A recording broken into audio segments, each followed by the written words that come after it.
Hi అండి. నేను మీ జ్యోతి. Welcome to me ఇంటి వంటతో జ్యోతి. ఈరోజు మనము చిక్కుడుకాయ టమాటా కర్రీని టేస్టీగా ఎలా తయారు చేసుకోవాలో మనం ఇప్పుడు చూద్దామండి. ఇది రైస్‌లోకి, చపాతీ, పూరీలోకి బావుంటుంది. ఇది ఎలా తయారు చేయాలో మనం ఇప్పుడు చూద్దాము. ముందుగా స్టవ్ వెలిగించుకొని ఒక కడాయి పెట్టుకోండి. కడాయి హీట్ ఎక్కిన తర్వాత 4 టేబుల్ స్పూన్ల ఆయిల్ వేసుకోండి. ఆయిల్ హీట్ ఎక్కిన తర్వాత ఒక టేబుల్ స్పూన్‌కి తక్కువ కాకుండా పోపు వేసుకోండి. ఆవాలు, జీలకర్ర, పచ్చిశనగపప్పు, చాయ్ మినపప్పు, దాంతోపాటు 2 ఎండుమిర్చి కూడా తుంపుకొని వేసుకోండి. కొద్దిగా కరివేపాకు కూడా వేసుకోండి.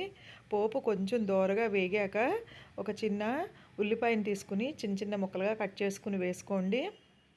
ఇవి చక్కగా వేగనివ్వండి. మరీ ఎక్కువ వేగక్కర్లేదండి. కొద్దిగా వేగిన తర్వాత ఒక టీ స్పూన్ అల్లం వెల్లుల్లి పేస్ట్ వేసుకోండి. ఈ అల్లం వెల్లుల్లి పేస్ట్ వేసిన తర్వాత ఒక నిమిషం వేయించుకోండి. పచ్చి వాసన పోయే వరకు వేయించుకోండి. అలా అని మరీ ఎక్కువ వేగక్కర్లేదండి. ఒక నిమిషం మీడియం ఫ్లేమ్లో వేగితే సరిపోతుంది.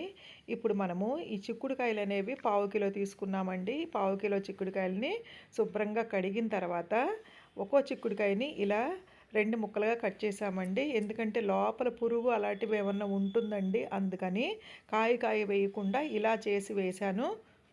ఇప్పుడు మొత్తం అంతా చక్కగా కలుపుకొని ఒక్క 5 నిమిషాలు మగ్గనివ్వండి. మనకి చిక్కుడుకాయలు మగ్గాలండి బాగా. చూడండి 5 నిమిషాల తర్వాత చిక్కుడుకాయలు కొద్దిగా మగ్గాయి కదా. ఇప్పుడు మనము పావు కిలో చిక్కుడుకాయలు తీసుకున్నాం కాబట్టి ఇంకొక పావు కిలో టమాటాలు కూడా తీసుకుని శుభ్రంగా కడిగి చిన్న చిన్న ముక్కలుగా కట్ చేసుకుని వేసుకోండి.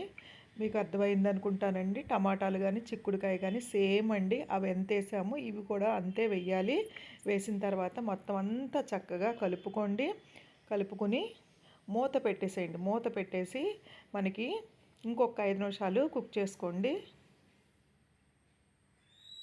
5 నిమిషాల తర్వాత చూడండి మనకి టమాటాలు మగ్గిపోయాయి కదా. చిక్కుడుకాయలు కూడా మనకి గింజ వచ్చిందండి. ఆ గింజ కూడా మనకి ఉడకాలి కాబట్టి కొంచెం టైం అనేది ఎక్కువ పడుతుందండి. కలిపిన తర్వాత ఒక పావు టీ స్పూన్ పసుపు వేసుకోండి. అలాగే 4 టీ స్పూన్లు కారం వేస్తున్నానండి. మీరు తినే కారం మీకు ఐడియా ఉంటుంది కదా, దాని ప్రకారం వేసుకోండి. రుచికి తగ్గట్టుగా సాల్ట్ కూడా వేసుకోండి.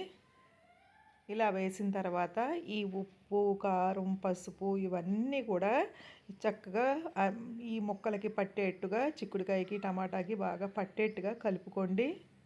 కలుపుకొని ఇంకొక నిమిషం వేయించుకోండి. ఒక నిమిషం వేగిన తర్వాత మళ్ళీ మొత్తం చక్కగా కలుపుకోండి. ఇప్పుడు ఒక చిన్న గ్లాసు వాటర్ తీసుకోండి. ఎందుకంటే మనకి చిక్కుడుకాయ అనేది వేగాలండి. మనకి గింజ కూడా వచ్చింది కాబట్టి ఆ గింజ ఉడకాలండి. అందుకని ఒక చిన్న గ్లాసు వాటర్ వేసుకోండి. వేసుకుని మూత పెట్టేసి ఇంకొక 5 నిమిషాలు మగ్గనివ్వండి. చూడండి 5 నిమిషాలకి ఆయిల్ పైకి వచ్చింది కదా. మనకి చక్కగా కూర అనేది రెడీ అయిపోయిందండి. ఇప్పుడు మనము గరం మసాలా ఒక హాఫ్ టీ స్పూన్ వేసుకోండి. దీంతోపాటు సన్నగా తరిగిన కొత్తిమీర కూడా వేసుకోండి. వేసుకుని మొత్తం అంతా చక్కగా కలుపుకొని ఇంకొక నిమిషం సేపు వేయించుకోండి. ఒక నిమిషం వేగిన తర్వాత స్టవ్ ఆపేయండి. అంతేనండి, ఎంతో టేస్టీ అయిన చిక్కుడుకాయ టమాటా కర్రీ రెడీ.